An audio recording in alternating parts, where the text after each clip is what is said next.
Hello and welcome to Nurture Academy.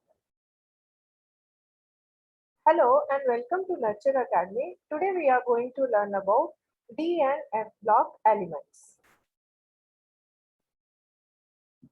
So as you can see, many kids are very scared of answering the questions about D and F block elements.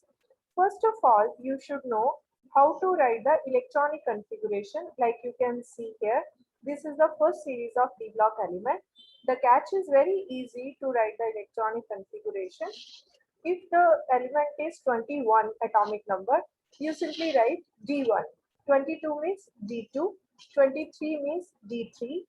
Only for 24, we have to write D5 4S1 because this is an exception.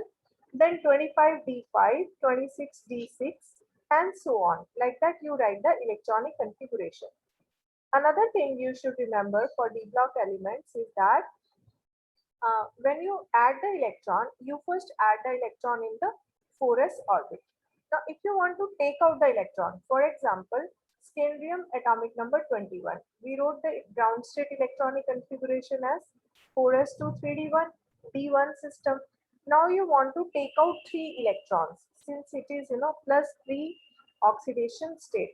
So what you will do is you will take out 2 electrons from 4s first, and then you will take out 1 electron from D. So you will be left with 4s0 3d0. If you are writing the excited state electronic configuration for titanium, again first you will take out electron from 4s, then you will take out electron from 3d. So remember kids, always add the electron in 4s first and always take out the electron from 4s first. Next, we are going to learn about how to tackle some very important questions and answers of D block elements. For example, first type of questions we have based upon oxidation state. So as I told, you first write down the ground state electronic configuration.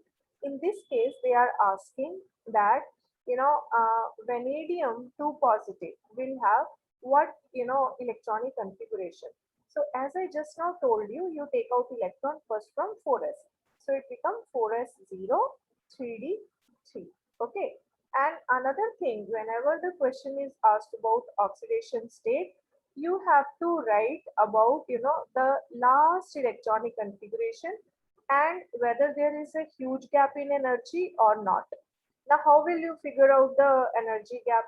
See, for calculating energy of 4s orbital, we will use Bohr-Bury's n plus L rule. N is the principal quantum number, L is the azimuthal quantum number. So 4s, it will be 4 plus 0, answer will be 4. For 3d, it will be 3 plus 2, answer will be 5. Since there is very less energy gap between 4 and 5, so that is why the common electronic configuration for vanadium can be 3 plus also, 4 plus also, like that. Now, second type of question, why manganese 2 positive compounds are more stable than iron 2 positive compounds? So this is another, very easy type of questions in which, you can see here, manganese, you write ground state electronic configuration, iron, you write ground state configuration, write the electronic configuration after taking out electron. Now, the catch here is that you draw it. When we draw for iron, this is half filled. D orbital is half filled. For manganese, it is partially filled. So manganese can go, to plus 3 oxidation state with a little bit difficulty. But iron will go very easily because once iron goes from plus 2 to plus 3, it becomes more stable. Okay. Now they can ask you questions about lanthanoid, that why lanthanoid they show limited oxidation state. So again, when the question comes for oxidation state, we will write the outer electronic configuration. In this case, it is 4f, 5d and 6s. We will calculate by Bohr-Bury rule what is the total energy, and we will say that in case of lanthanoid, the gap is more, that is why they cannot show many type of oxidation states. Next variety of question we have is based upon the E naught value. Now E naught value is very useful for making an electrochemical cell. As you can see here, I took example of zinc and copper. When I take zinc and copper and I make a cell, that time copper will act like a reducing agent and zinc will act like a oxidizing agent. So copper will undergo easily reduction and zinc will undergo easily oxidation. Now, for tackling the questions on E naught data, all you need to remember is that more is the negative value for E naught, it will be a reducing agent. Means it will undergo oxidation. Reducing agents, they undergo oxidation, and oxidizing agent, they undergo reduction. You can see here also. For zinc, the value was negative, so zinc is undergoing oxidation, and for copper, the value was positive. That is why copper was undergoing reduction. So this type of question now you can answer easily. Why chromium 2 positive is strongly reducing, why manganese is strongly oxidizing. Just check the value, manganese is positive and chromium is negative. So if chromium is negative, it will have the tendency to undergo reduction, and the chromium will have the tendency to undergo oxidation and manganese will have the tendency to undergo reduction. So chromium is a reducing agent and manganese is a oxidizing agent. Then the stability order of E based upon E naught value is that less stable you are in the acidic solution if you're having more positive value. Means more is the value of E naught, the less is the stability in the acidic solution. So based upon that, we can tackle these type of questions easily. Next variety of question, very simple and interesting, that is why D block element they show color. Although D block elements we draw and we say that all they are degenerate, means they have same energy level. But actually speaking, D orbit also split into two more things. One is T2G orbital and another are EG orbital. When any electron go from here to here and it comes back, it loses energy in the visible region. So that is why D block elements are colored. Now they can ask you question, which one is colored and which one is not. Very simple thing to remember. If anything will have more number of unpaired d electrons, it will be colored, otherwise it will be colorless.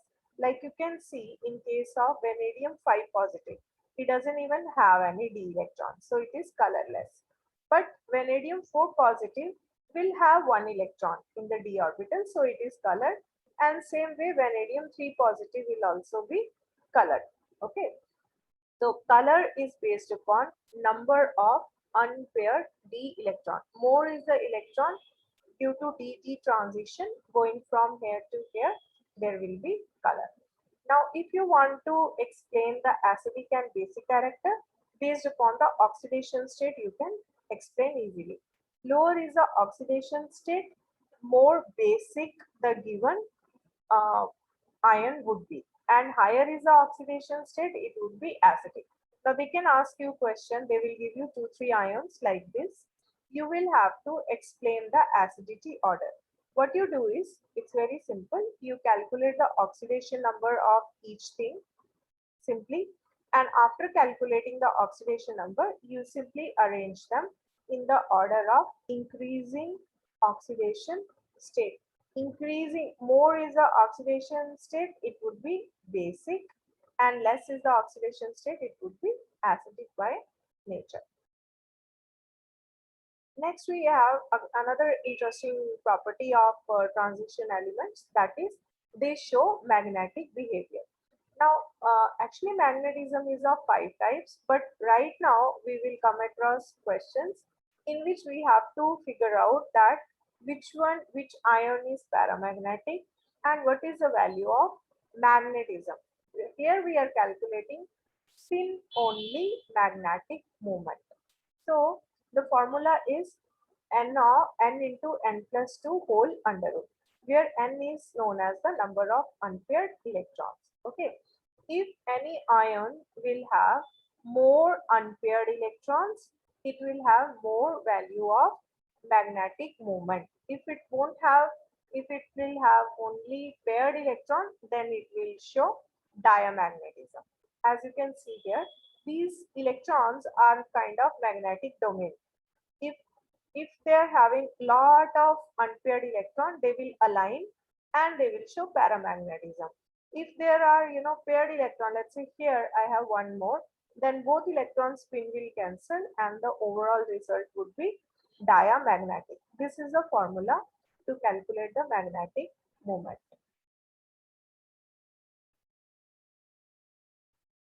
Next is very simple, and this is the most important type of question. That is, what is the cause of lengthenoid contraction? So you write very simple thing, poor shielding of 4f electrons. What happens is that when we go to lengthenoids, then 4f electrons are filled, and after that we are having 4d and all that. So f orbit doesn't have very well-defined shape. Because of the lack of well-defined shape, f orbital will be diffused and it is unable to shield the outer electron from the nucleus. That is why the outer electron will be pulled little more towards the nuclear and the size of the overall atom would be little bit smaller. These reactions you have to remember for KMnO4, potassium permanganate and potassium dichromate. Method of preparation as well as titration. Because both KMnO4 and potassium dichromate, they are used in the volumetric analysis where we titrate them against, either we'll titrate them with along iron 2 positive ion or oxalate ion or iodine ion, and we will quantitatively we will figure out the values, how much molarity the solution is having or how much the normality of the solution is. To understand these reactions more, the link is in the description box. There is one video on how do you do the titration. So thanks for watching our video. Please like, subscribe our channel, and if you want to ask for any particular topic, please write us, and thank you so much.